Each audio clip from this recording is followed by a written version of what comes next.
السلام علیکم ورحمت الله وبرکاته. څنګه دوستانو، امید لرم تاسو په خیریت سره وئ. نن یو بل خوندور ویډیو سره زه ستاسو کوربه مشرف خان حاضر یم.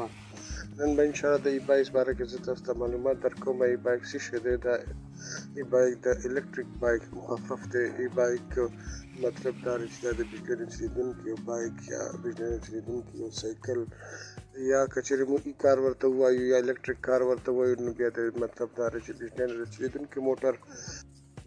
راځئ چې د دې متعلق ډېر شانته خبرې واورو. دا دې کې هم موټر شامل وي چې کوم تاسو ته په دې ویډیو کې به هم ښکاري.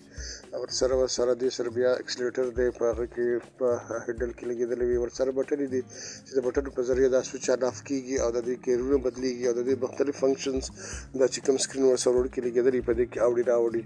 او د دې وروسته دا 3 سیریز کې بیټرۍ لګېدلي دي، یعنې مطلب دا د بیټرۍ په یو سیریز کې 3 بیټرۍ دي، په هغې کې دا 36 وولټ جوړوي. دا 36 وولټ موټر دی او دا ټول مکمل دا کنټرول کې دي، د کنټرول باکس لګېدلی دی. د دې په ذریعه باندې دا تاسو ته ویډیو کې دلته ښکاري. په دې کې دا ټول هر څه میکانیزم سیسټم دی، دا چې میکانیزم سیسټم جوړ شي په دې کې دا د دې پایې د هب موټرز په ذریعه باندې دا حرکت کوي او دا ډېر طاقتور وي.